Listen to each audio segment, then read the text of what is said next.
Shalom, we're sitting here with Nasik Zurishaddai ben Yehudah, one of the teachers of Zaken,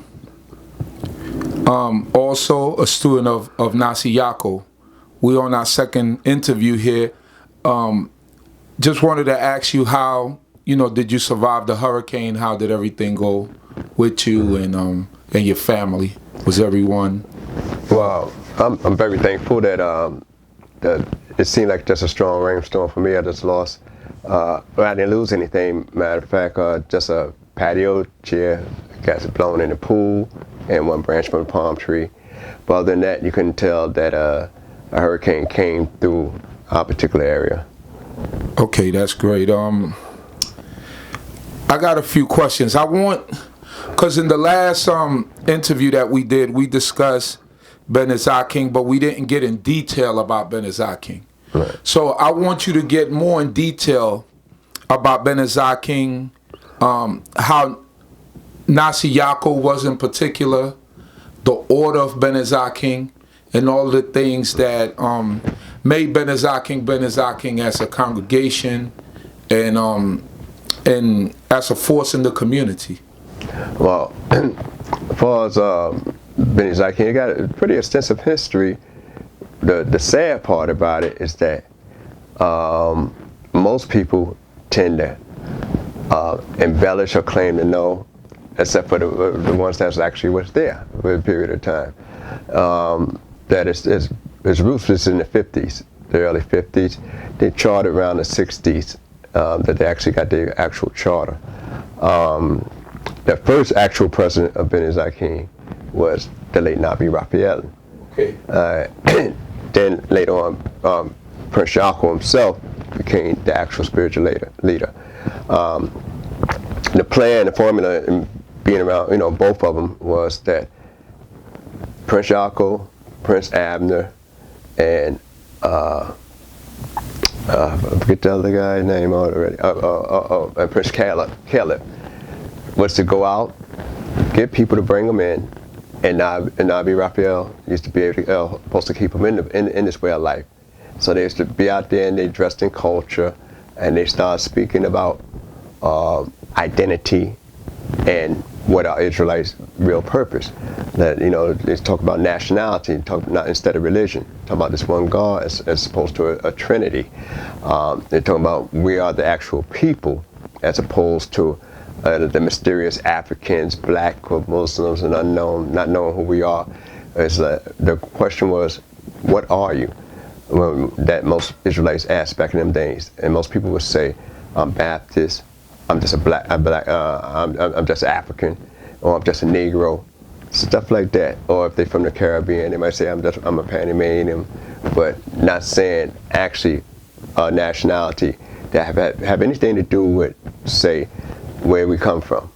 Right. And so that's what's being taught mostly. And then when they bring them in, it's educate them and we follow the laws of the first 5 books, the Torah, and that's basically what we followed. And we study a lot of everything, but our teachings was coming mainly from the Tanakh, and that we observe all the holy days that's mentioned in the Tanakh, especially in the short from Leviticus, the 23rd chapter, all those days of observance there. We observe that, and pretty much we had a dietary code that we practice. According to rabbinic law, they might not consider it kosher, but we deemed it to be kosher enough, using that phrase. Right. So as far as Zaken and its order and what it was known for, can you explain to us a little bit about that? Zaken and the order and how the order of Zaken transpired, the way that Nasi YAACOV said it, since you were there from 1965, I believe. Right. Basically, the order, and not only that, as I encountered it, so it's not even just when had he said it in 65, but more so how I encountered it to be in existence then. You had princes and you had chiefs. Those pretty much was the the high echelon. Anybody in between that, just brother so-and-so, brother this, to later on. And that was the early days. And you had also, like I said, Nabi Raphael, which means prophet. And, which prophet, the original term is not so much predicting the future, but basically being a spokesperson. The princes and chiefs, basically, that was part of / administrative, legislative, and the judicial area as well, And you had different people that was basically, the only other title basically was just on the door. That's it, doorkeeper. Later on, as we started becoming extensive, then you start talking about captains and governors. But I'd like to deal with the level first. You had a chief council, but never a such thing as a council of princes, as I read and heard about in a Facebook thing, that they had a council of princes, and it was supposed to be allegedly that was from antiquity, from Beni Zaken. And no such thing ever existed, because where would the chief be? And the council, was not necessarily to say acknowledge princes and stuff of that nature.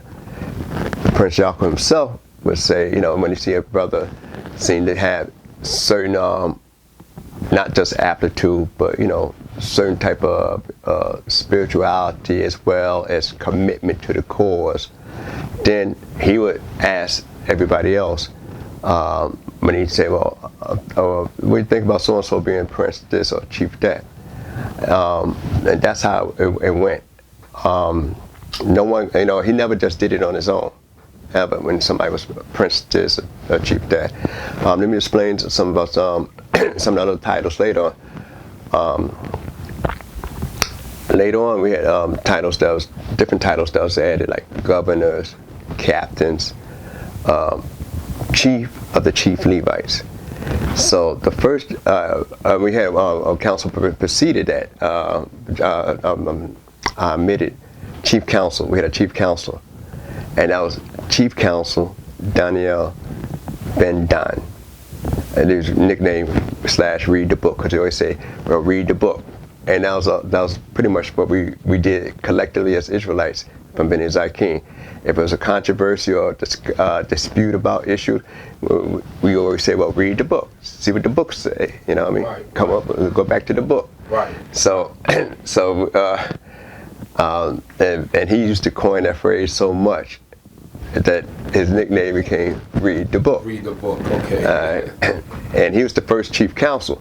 And to show you that even though Prince might have been a leader, and you had a council, a chief man's council, which was princes and chiefs, that if Chief Daniel Ben Dan was the chief counselor, then that would tell you who actually passed on information, right, and gave strong guidance to the leader at the time.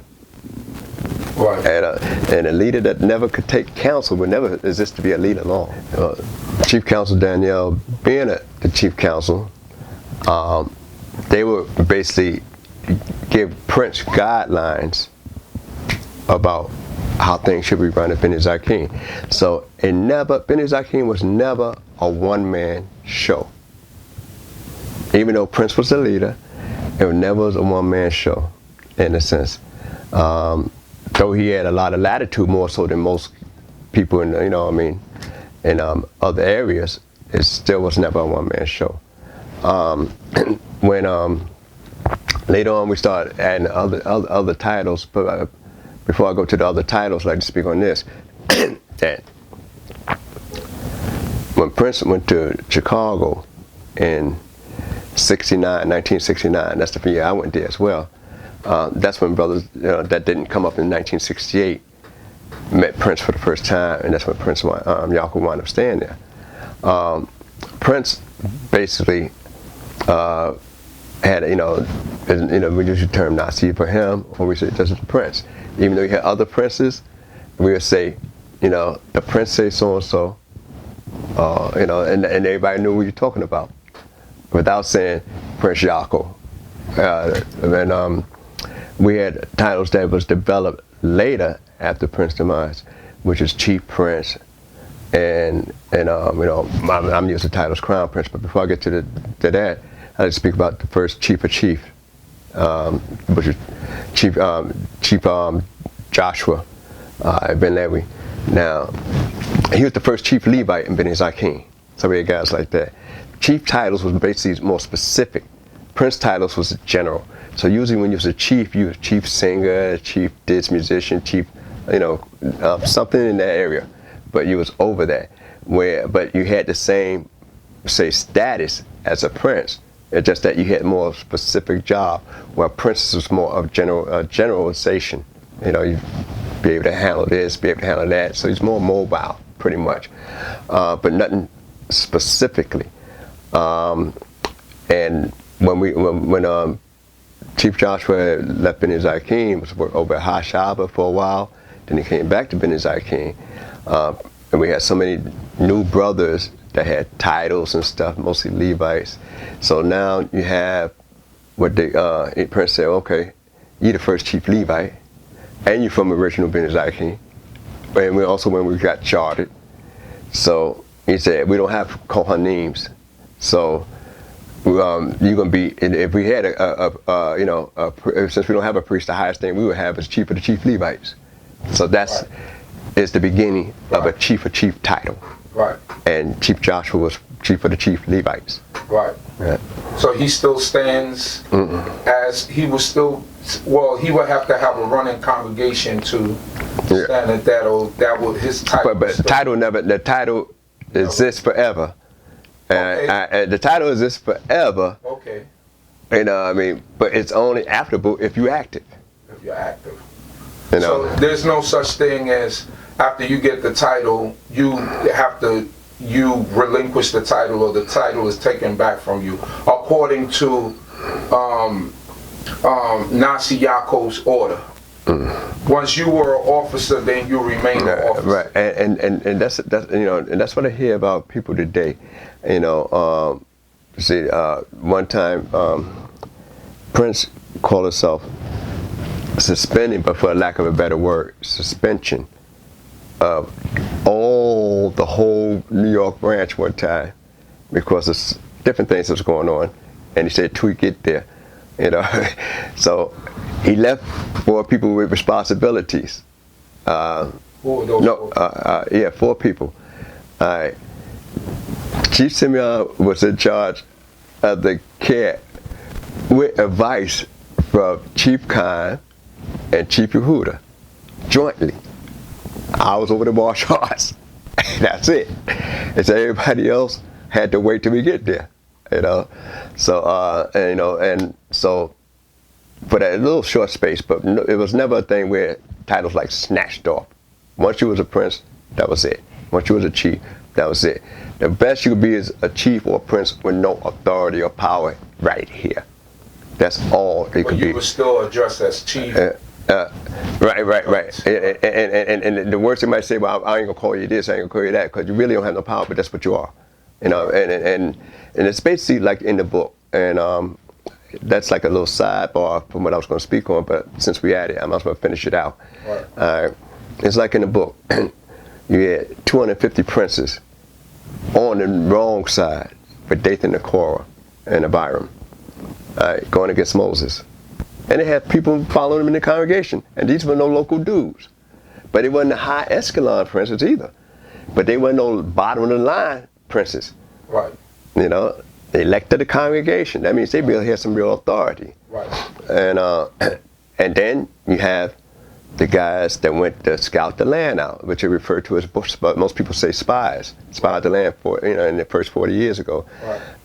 And out the 2, Joshua and Caleb. 1 from each tribe, and each one literally represented the tribe. Those 250 princes that we read about in the rebellion, you don't know what tribe, whatever they represent. If they, you know, all of us from this tribe, how many was from that tribe. But, you know, they wasn't on the level of the 12 that went to spy the land. Right. That's one that represented each particular tribe and spoke for the tribe. Those 12 that went to spy out the land was not on the level of those that took the census and made the offering at the tabernacle. those were the ultimate top princes.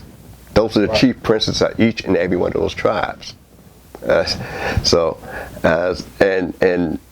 though Joshua wound up being the leader of Israel, he never was the chief prince of the tribe of Ephraim, which he was out of. Though Caleb wound up drawing the lot for your tribe of Yehudah, he never was the chief prince of the tribe of Yehudah. So, but he was the senior prince. That's why and that's why I use crown prince like seniority. Okay. So, I just want to clarify, because I want this to be in the annals of history as per what you saw being there from 1965 and understanding the order. So let's say if a brother left, or a brother left in bad terms, he left, right? Does that brother title get pulled back? The brother leaves in bad term. The title, now, only titles that ever was, out. Because like I say, we had, instituted captains and governors, which I'm going to, in a moment. All right.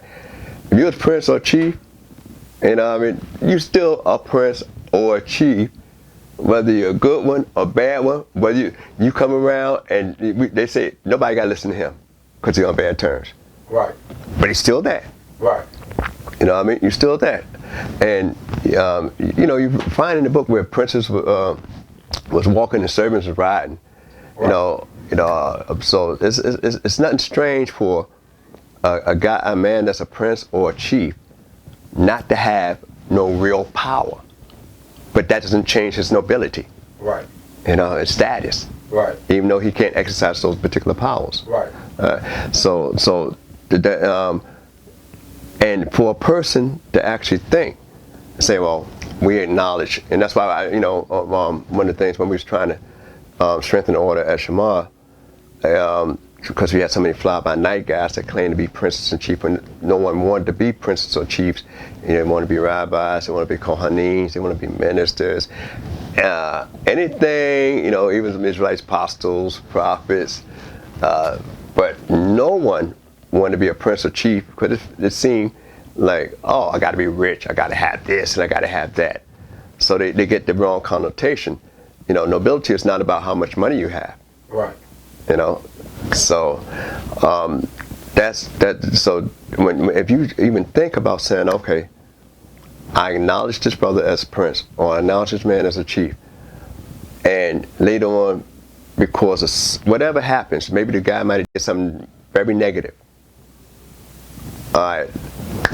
Oh, you can't say, well, I snatched this title back, because your judgment of character, all right, about how much the individual is worth, it's in question at that point in time.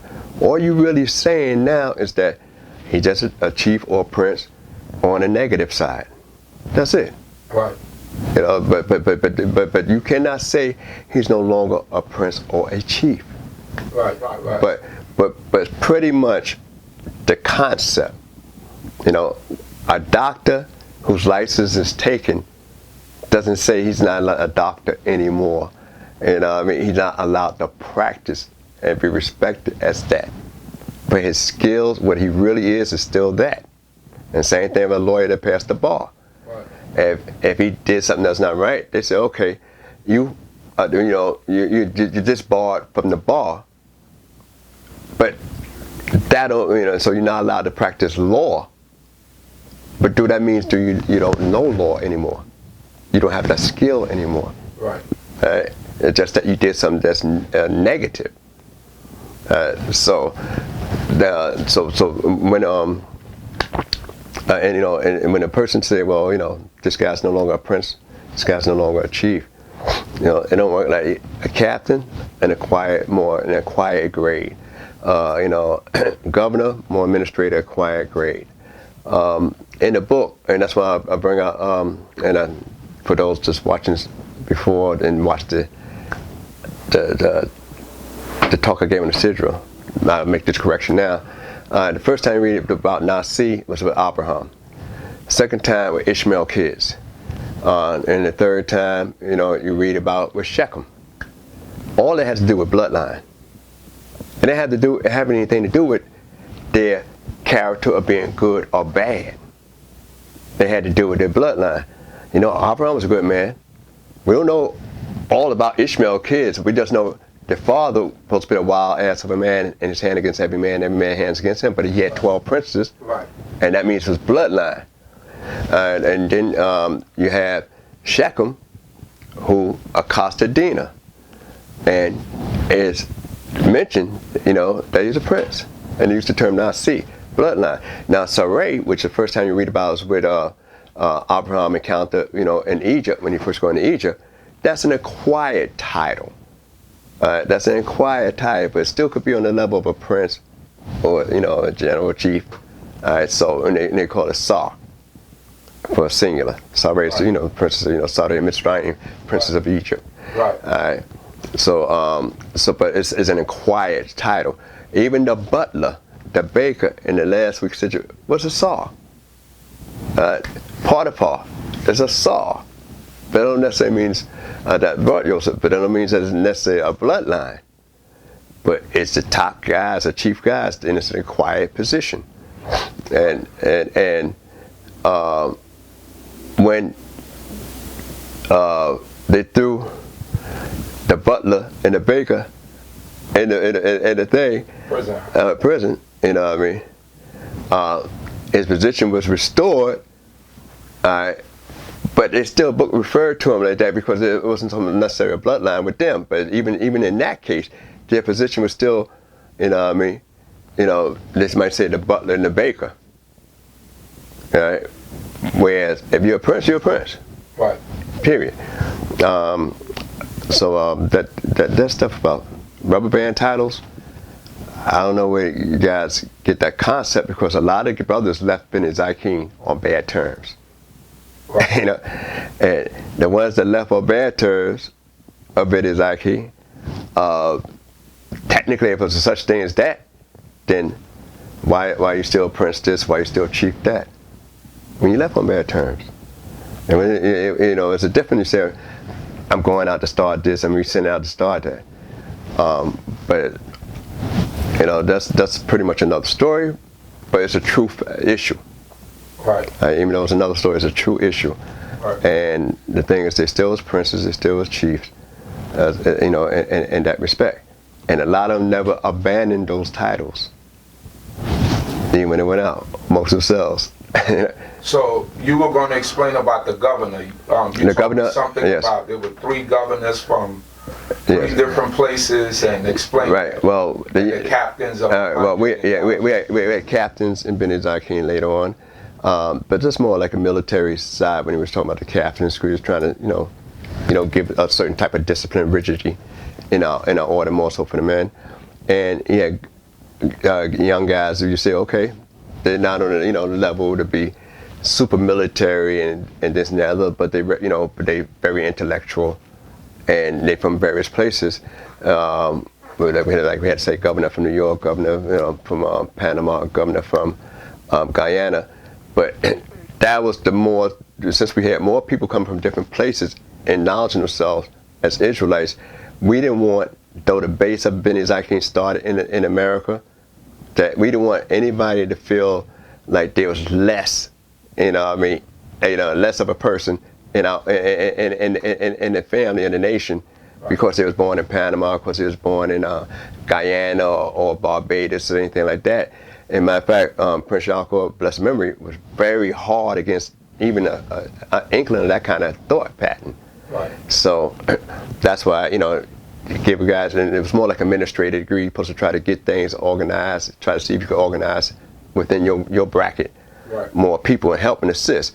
Now, Chief Eleazar, on the other hand, was also from Panama, and he's the only Panamanian I know, other than one of my early teachers, the Chief Barak, who was a Levite, excellent in Hebrew, excellent teacher, but he had moved on, had a lot of different talents, but since him it was Chief Eleazar, right, and Chief Eleazar came in, I think, around maybe 71. Okay. Under Chief Kine, which I'm gonna get back to in a minute. And when he was made finally acknowledged as a chief, he had a lot of people coming in from Panama, and so to make them feel more comfortable, that he was supposed to be over or like a liaison from everybody that came from that area of Panama. Right. Simply because he was in earlier, he had seniority on everybody else, and he was basically a motivating factor for bringing a lot of them guys in. Okay. And so he was, and that's actually his status that was, told to him. And I joke with him every now and then about it. But he actually was supposed to be over them guys, no matter whether it was chief or prince. And I'm saying over them in a sense for a guidance counselor, not authoritative. A guiding counselor, and that's basically what it is.